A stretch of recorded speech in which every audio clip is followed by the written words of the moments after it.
نبی علیہ السلام سے ہمیں عائشہ صدیقہ رضی اللہ تعالی عنہا نے پوچھا کہ یا رسول اللہ، اگر میں شب قدر پاؤں تو میں اس میں اللہ سے کیا مانگوں؟ یہ امی کا بڑا احسان ہے ہمارے اوپر، ہمیں بات سمجھا دی، پتہ لگ گیا کہ کرنا کیا ہے۔ شب قدر کی عبادات میں سے کوئی سی عبادت کا کوئی وجود ثابت نہیں ہے کہ جی صلاۃ و تسبیح باجماعت پڑھنی ہے، یا فلاں رکعت یوں پڑھنی ہے، فلاں یوں پڑھنی ہے، فلاں رکعت میں یہ پڑھنا ہے، ایسی کوئی چیز کسی حدیث میں نہیں ہے۔ ہاں، صلاۃ و تسبیح انفرادی عبادت ہے، تنہائی میں آپ پڑھیں، کہ جو باجماعت بعض جگہ شروع ہو گئی ہے تو امام اعظم امام ابو حنیفہ رحمۃ اللہ علیہ کے نزدیک تو یہ ٹھیک نہیں ہے، لیکن لوگ بڑے دھڑلے سے بینر لگا کے کرتے ہیں۔ اللہ تعالیٰ ہماری حفاظت فرمائے۔ لیکن یہ دعا جو شب قدر کی رات کی ہے، یہ بالخصوص جو ہے نا وہ منقول ہے، اور دو طریقوں سے منقول ہے۔ جو میں ایک آپ کو سنا رہا ہوں، یہ ترمذی میں بھی ہے، اور مسند امام احمد ابن حنبل میں بھی ہے، نسائی میں بھی ہے، اور حاکم کے اندر بھی ہے۔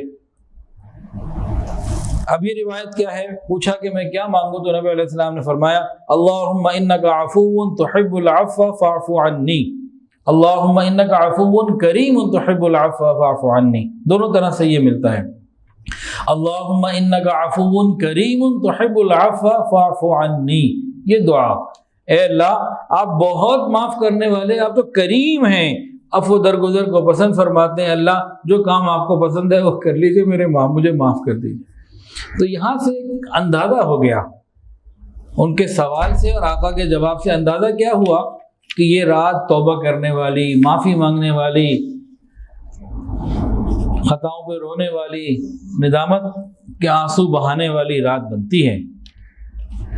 نبی علیہ السلام نے فرمایا تمہارے پاس رمضان کا مہینہ آیا، اللہ نے تم پر اس کے روزے فرض کیے ہیں، اس میں جنت کے دروازے تمہارے لیے کھول دیے جاتے ہیں، جہنم کے بند کر دیے جاتے ہیں، سرکش اور شریر شیطان کو بند کر دیا جاتا ہے، جکڑ دیا جاتا ہے، اور اللہ کے نزدیک اس ماہ میں ایک ایسی رات ہے جو 1000 راتوں سے افضل اور بہتر ہے، اور جو شخص اس رات کی برکت سے محروم رہ گیا وہ ہر خیر سے محروم ہے۔